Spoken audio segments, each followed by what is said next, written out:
As the TARDIS materialized on the planet Valar, the doctor nervously observed the screen on the console. She never liked coming to Valar, as this was the planet where a species of one of the most dangerous aliens in the universe lived, the Vaals.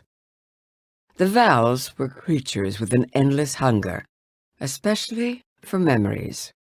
But also the concept of fear wasn't unfamiliar to them. Many of their prey had fallen victim to their power to create fear in people's hearts and minds. The Time Lords had deemed them dangerous and had closed off their planet from the rest of the universe. But the creatures were clever, and they had learned how to deceive people.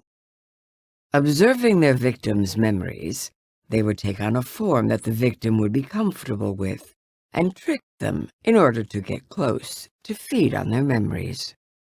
The doctor wished that she could avoid their planet.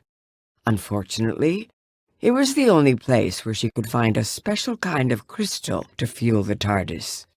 She briefly looked away from the screen, towards a door leading deeper into the TARDIS.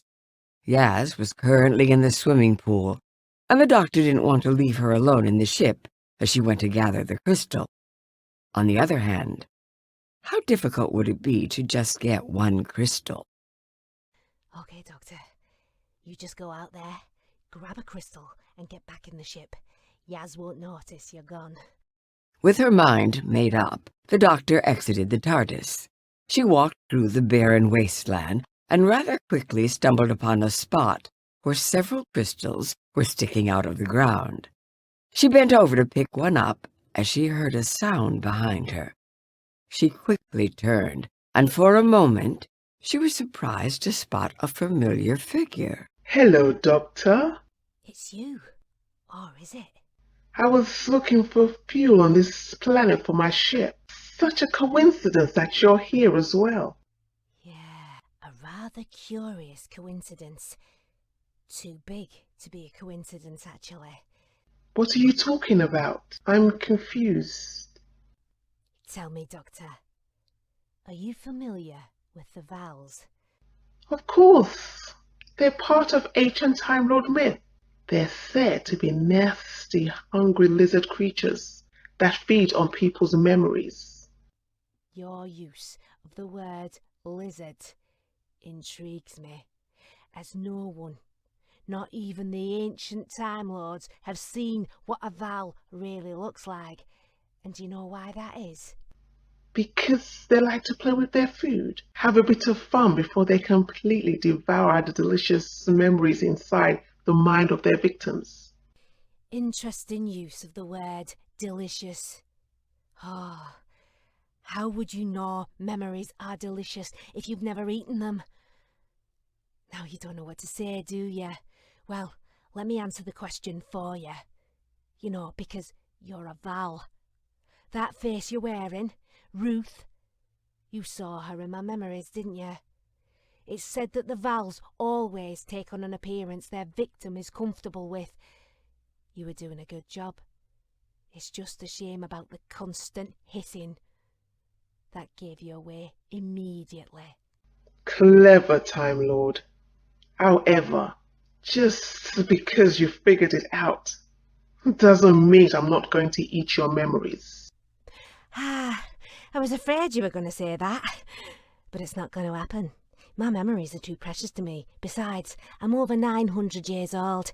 I'm pretty sure a lot of my memories are over the expiry date, and you don't want to be eating expired food. Trust me, I'm talking from experience. Enough talking. I want to eat. The fake Ruth walked forward while the doctor backed away, reaching in the pockets of her jacket looking for her screwdriver. Unfortunately, all of this was distracting her from where she was stepping. Before she knew it, the doctor's feet were stuck behind one of the crystals sticking out of the ground, and she lost her balance. She fell over and hit her head against a rock. Even more unfortunate, she went unconscious, dropping to the ground. The alien creature laughed.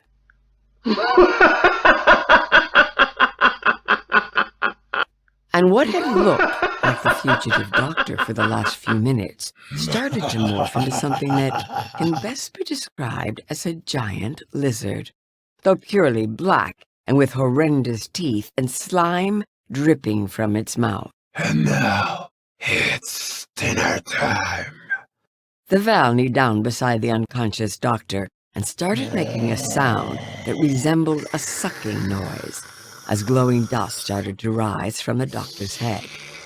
These were her memories. After a few minutes of eating, the creature was distracted by a noise coming from the distance. Doctor! Doctor, where are you? Another person. She smells human. Must be the Time Lord's companion. She sounds young and fresh. Memories are even better, and it would be foolish to let a free dinner slip away. The creature walked closer towards the noise to observe its new prey. Eventually, it was so close to Yaz that only a giant rock covered it from Yaz's view. Come on, Doctor. I know you're here somewhere. You want the doctor? Very well. Then it is the doctor you will get.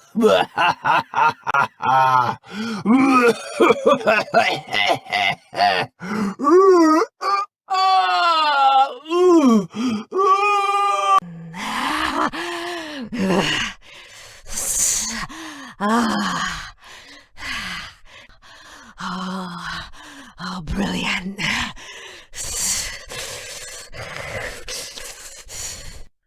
Doctor! You can stop screaming, Yaz. I'm right here. Oh, Doctor, finally. Where were you? Just around the corner. I was having a look around this planet. I thought that I might find some living creatures around here.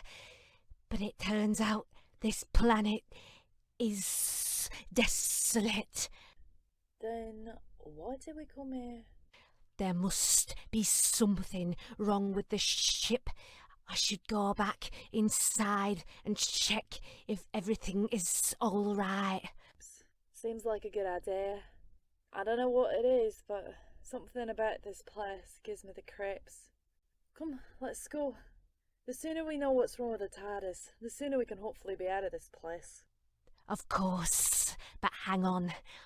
I'm gonna take one of those crystals with me as a souvenir.